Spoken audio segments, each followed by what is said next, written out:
Oi, nesse vídeo a gente vai falar da questão aqui que foi cobrada na semana 1 da disciplina de Introdução a Conceitos de Computação. Uma questão que, na verdade, fala da máquina de Turing. É a questão aí extraída do capítulo 3 do livro Introdução à Computação, Hardware, Software e Dados, que é o nosso livro base aqui para essa disciplina. Antes de falar da questão, se você não é o nosso apoiador classe A, você que está assistindo aqui pelo YouTube, não pela nossa plataforma, considere se tornar um apoiador classe A para ter acesso a não só esses vídeos, como também a resolução comentada completa de cada uma das questões das atividades avaliativas ao longo de todas as semanas dessa disciplina e também de todas as disciplinas do eixo da computação. É só você olhar aqui na descrição o link para se matricular e se tornar um apoiador classe A do EAD Vídeos, para você que quiser se tornar apoiador do eixo da computação. Para você que também puder ou quiser contribuir com o nosso projeto por qualquer valor de doação, você está vendo aí também do lado da minha tela esse link para contribuir aí através do Pix. Então, com qualquer valor que você quiser contribuir, você ajuda o nosso projeto. Então, voltando aqui para a questão, a questão diz que Alan Turing foi um importante pesquisador para a área da computação, responsável pela definição de diversos princípios e conceitos. Inclusive, muita gente considera o Alan Turing como o pai da computação. E aí, a respeito da máquina de Turing, assinale a alternativa correta. Então, nosso foco aqui é falar sobre essa tal máquina de Turing. A máquina de Turing é um dispositivo teórico importantíssimo para a teoria da computação. E a gente vai ver por que aqui nesse trecho do livro. É uma parte lá do livro que tem as curiosidades, né, da parte ali 3.3. Né, tem esse título lá, é um trechozinho separado, a parte que fala da máquina de Turing. Então é importante destacar aqui esse conceito. Então, muitos dos princípios seguidos pela computação se devem ao pesquisador britânico Alan Turing, considerado aí o pai da ciência da computação, como eu disse. Ele foi o criador da tal da máquina de Turing, em 1936, que permitiu definir formalmente os conceitos de algoritmo e de computação. Essa definição formal de algoritmo e de computação, ela é vista em disciplinas mais teóricas voltadas especificamente para o estudo da teoria da computação, que não é o nosso foco aqui nessa disciplina introdutória. Então, olhando para a máquina de Turing, a gente consegue definir um algoritmo formalmente, detalhadamente, com bastante rigor matemático, diferente do que a gente vê em disciplinas introdutórias, como por exemplo a disciplina de algoritmos, e definir também formalmente, detalhadamente, com rigor matemático, o que de fato é uma computação, tá? Com toda a teoria ali de computação. E aí é a máquina de Turing que dá para a gente essa possibilidade, né? Ela é um modelo matemático, teórico, do que um computador pode fazer ou não na prática. E aí, a máquina de Turing, como eu acabei de dizer, ela é considerada esse modelo matemático de um computador de propósito geral. Ou seja, qualquer tarefa que pode ser realizada em um computador de propósito geral pode ser realizada em uma máquina de Turing. Então, se a gente está falando de uma calculadora simples, que você compra em qualquer loja aí para fazer só as operações básicas, se a gente está falando do seu smartphone, seja ele muito antigo ou muito moderno, se a gente está falando de um notebook, se a gente estiver falando de um desktop, se a gente estiver falando de um super servidor potente, todos eles podem ser representados, teoricamente, por uma máquina de Turing. Se a máquina de Turing consegue fazer um processamento, consegue fazer uma computação, um outro computador também pode. Um computador ali, claro, né, que em relação ao tempo que isso vai demorar para ser realizado é outra história. Né? Quanto tempo que isso vai levar para ser processado é outra história. Mas a questão aqui da máquina de Turing é dizer, vamos dizer assim, os limites da computação. Então, a máquina de Turing vai ser esse dispositivo ou modelo matemático que funciona como um computador teórico.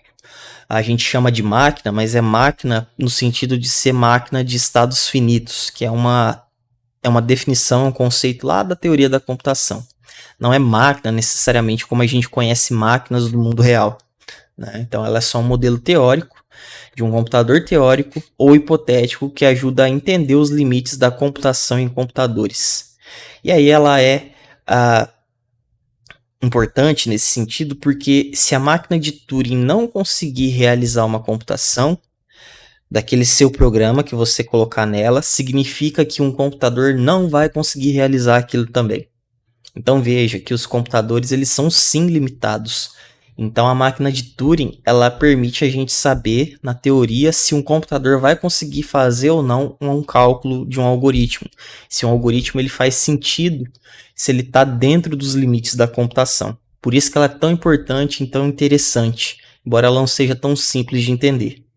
Então, esse modelo teórico, como ele foi pensado, é composto por uma fita de comprimento infinito, que significa que é como se você tivesse uma fitinha em branco que ela tem várias posições, vários quadradinhos, e você pode ler ela tanto para a esquerda quanto para a direita, e ela vai infinitamente para a esquerda ou para a direita, para não ter limite ali das informações que você pode pôr. E ela tem um cabeçote que é como se fosse o olho da máquina, vamos dizer assim, que é onde ela olha para cada um desses quadradinhos, onde tem um valor binário, um 0, 1. E esse cabeçote ele não só lê, como ele também escreve valores lá na fita. Geralmente a gente coloca símbolos como 0 e 1. Né? Tem um registrador de estado, que é para dizer o que a máquina já computou, o que ela leu. O estado serve basicamente para a gente falar se o programa está certo ou não. Né?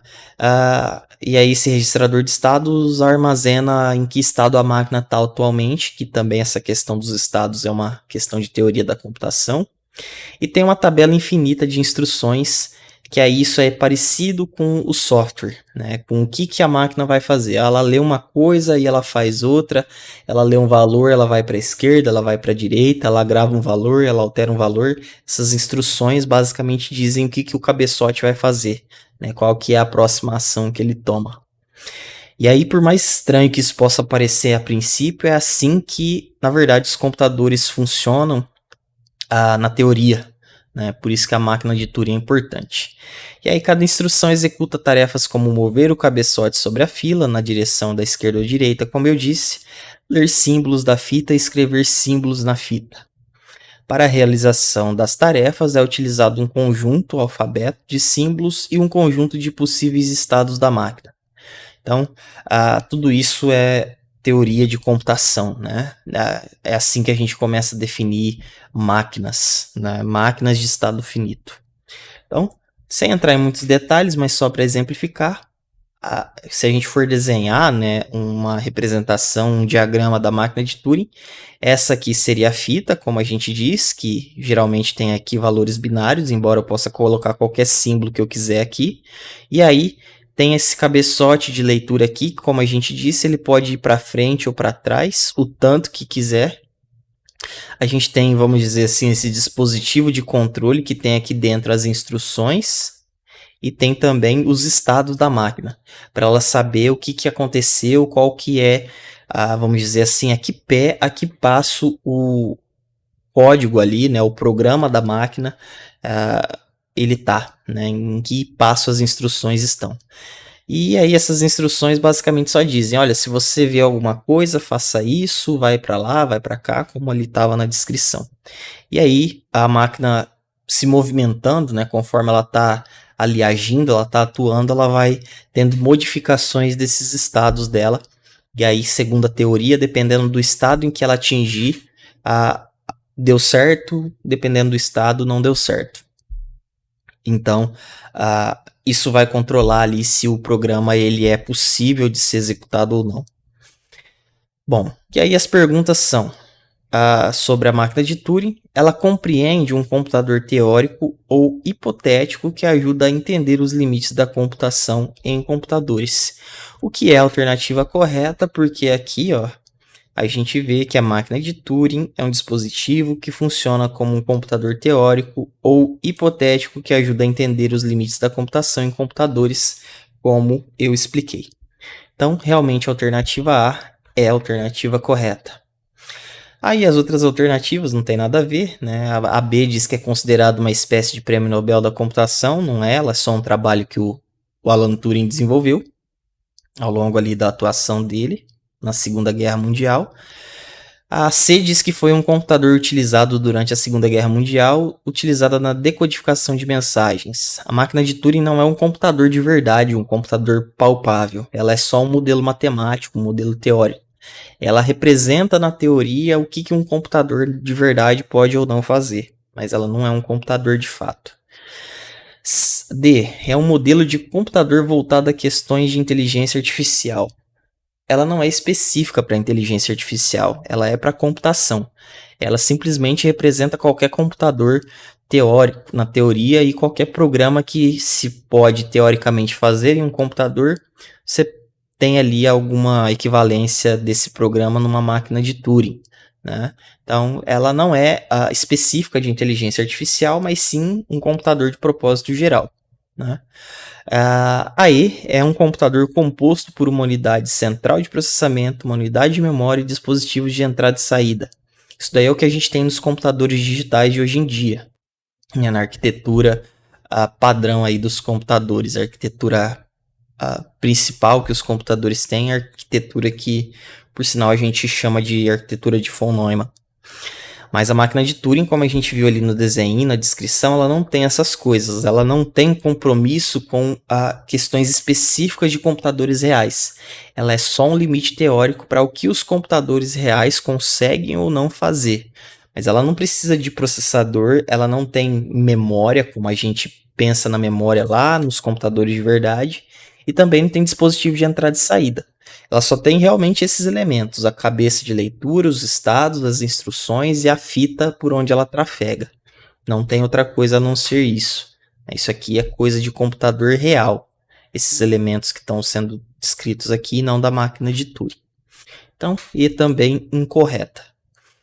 Com isso, com essa descrição, acredito que tenha ficado um pouco mais claro o que é, o que não é a máquina de Turing. De novo, né, peço para você que não é o nosso apoiador classe A e quiser se tornar, o link está aqui na descrição. E se você está assistindo pelo YouTube e quiser ou puder contribuir com o nosso projeto, o link está aqui ao lado da minha tela. Espero então que você tenha entendido essa questão e até o próximo vídeo.